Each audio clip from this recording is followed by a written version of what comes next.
Hello everyone, welcome back to another video. Today what we're going to do is propagate some ficus plants. I chose ficus specifically because it is, when it comes to indoor bonsai material, probably one of the trees that is the easiest to propagate, so I think it is a good example to use, simply to showcase a little bit what is propagation, what are different forms of propagation, how can we use them, what do you have to keep in mind when propagating in a certain way. And for that, I have a little plant here. It is actually multiple plants. You can see these plants often in garden centers, in box stores. So it is a lot of ficus trees put together in one pot. I have repotted this before at one point. However, the problem was that the soil in here was so dense that I couldn't separate those trees. Some of them might have even fused together at this point. But the problem is they're so narrow in here that you can see a lot of dieback on these trees because they don't get enough sunlight. It's too crowded in here, then the leaves, especially inside here, starting to die back. So in general, this is not a good setup for trees like this. So I thought, as I cannot really separate them from the roots, why not use this as an example to propagate them? Because the thickness that they have is definitely good for propagations. You can see they are not that thick, but they could even be double this size and we could still propagate them. So I thought, why not use them to showcase a little bit the propagation today. So before we start to really cut into here, we have to look at two different forms of propagation we can do. We can do propagating in soil and propagating in water. As should be clear by the name soil propagation, it would simply mean that we take off one of those stems, so we cut it off, we stick it in a pot with soil, we keep that soil moist, and it will sooner or later hopefully start to grow roots then. This is a method that I tend to not use that much any longer because I have most of my trees now in inorganic soil. And there I simply have the problem that it is well draining, it dries out very fast, and for propagation you need to keep the soil quite moist for the roots, especially those fine roots, to not dry out after they formed, and that is a bit more difficult with inorganic soil. So the alternative propagation method that I normally use nowadays is water propagation, and I have a little project going on right now with water propagation. You can see in here it is a Ficus benjamina here that I water propagate right now with a couple of roots already forming, and also a ginseng ficus that I took off, that is also, and you can see how thick this part actually was, that is also starting to root. So water propagating simply means taking a glass of water, popping in those little plants, and then waiting until the roots are starting to grow. It can take a couple of weeks actually. So this is, I would say, 3 weeks now until I put them into this little glass here. It takes some time. Normally the leaves don't really start to fall or to drop. Maybe 1 or 2 leaves, that is normal, but you can actually see how much new growth is already starting to happen now that the roots are starting to form. If it loses all the leaves, then probably you don't have a viable propagation. That would be a sign for that.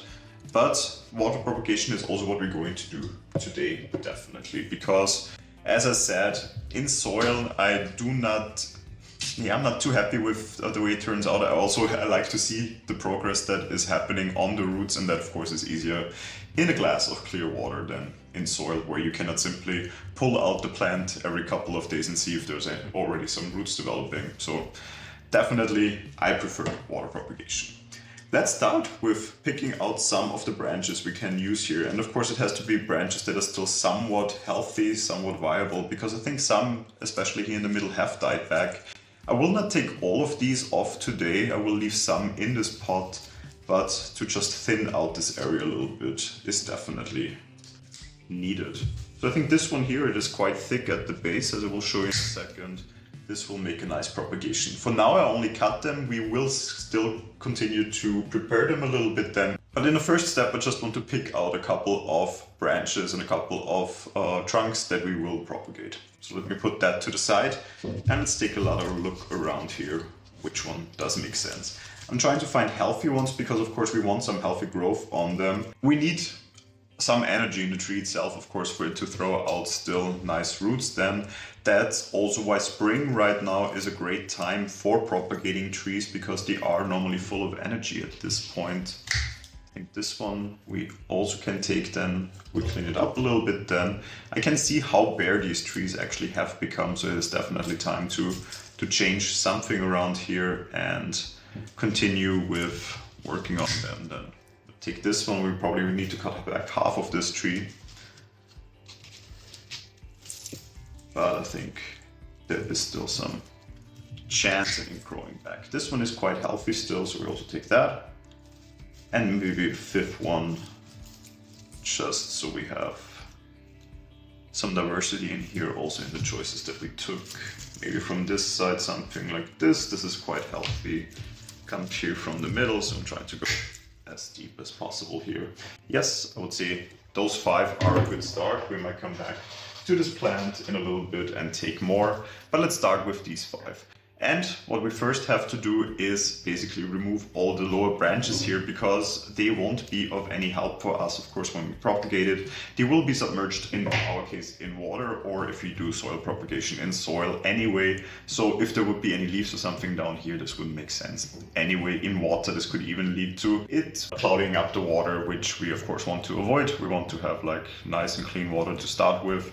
And this one also hasn't died back as much up here as many of the other ones have, so we just need to slightly prepare this. And this is, for example, already then ready for a cutting. So let me get a glass of fresh water here, and the first one we can pop in. And you can see none of the branches or none of the leaves are submerged in the water this way. With ficus, I normally don't wait for it to callus over or anything. I just put it into the water right away, and until now it didn't have any problems with rotting or any other problem when sticking it into the water then. Here we have a little growth coming actually down here, so we also need to remove that. So we just chafe down the trunk down here basically, and then put it here in the water. I often propagate multiple trees in the same glass with water. This normally also doesn't have any negative effect. I do have the feeling actually once the first tree starts to root, the other ones pick up faster afterwards. And maybe it is some growth hormone that the tree basically gives into the water that might help there. And yeah, of course you could also use rooting hormone, especially when you root in soil or propagate in soil. However, with ficus I have not had many problems until now with trees not taking root, so I haven't used any rooting powder or rooting hormone until now.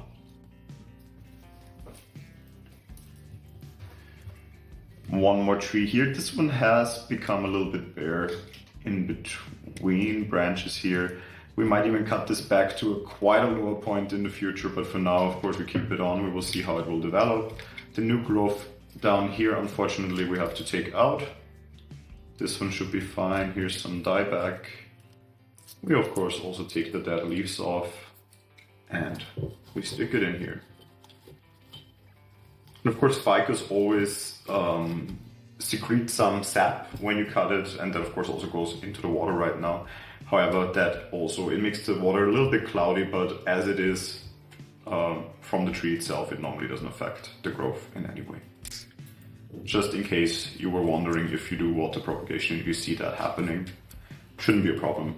So here again, some lower growth. I might even take out this branch here. This is probably one of the healthier cuttings, a lot of growth, a lot of new growth happening right now. So this might be the first one to take. And I do think I see some aerial roots down here. Probably they already have dried up. This one seems maybe even still viable, which of course when it comes to ficus is a great start. If you have aerial roots on your tree and you put it into water, for example, those aerial roots of course will start to of course also then transport water through the tree and work as any other root would work. So it's a great little starter right away when you propagate, if you have aerial roots you can work with. So let's also put this in, and you can see they of course all have to be submerged in water. What would be the next step now? You put this glass in a spot where it gets quite bright. So definitely a bit of sunlight doesn't hurt this propagation project. It needs to be warm, so it should be definitely room temperature. It shouldn't be really in a cold or drafty spot anywhere in your home. In summer, of course, you could also, for example, put this outside if you have somewhere a semi-shaded area where you can put it. There, of course, you have to make sure the water doesn't evaporate too much.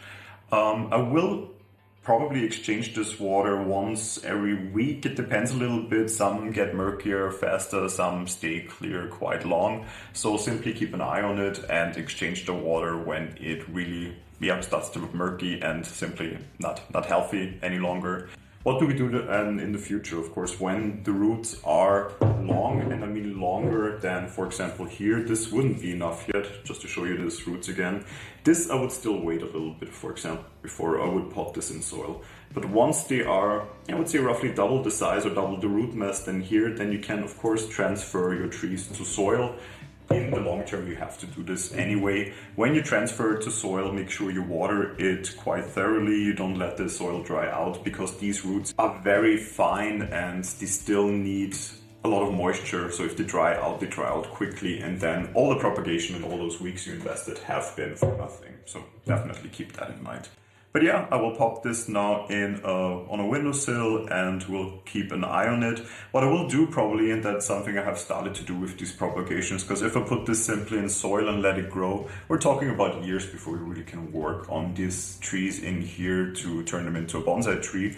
What I will try to do is often to fuse them, so I will tie them together, for example, with a piece of wire, and hope that over the next 1-2 years they will start to fuse. Then you start already with a way better trunk and a way thicker trunk, and then we can get a little bit faster, get a little bit ahead in our bonsai journey with these trees. But yeah, this is the basics on propagating ficus trees. I hope this was informative. If you have any questions or suggestions on how you propagate your ficus trees, feel free to leave them in the comments. Hope you enjoyed this video. If you did so, feel free to leave a like, and if you enjoy my channel, feel free to subscribe. Hopefully I'll see you in the next video then. Until then, take care.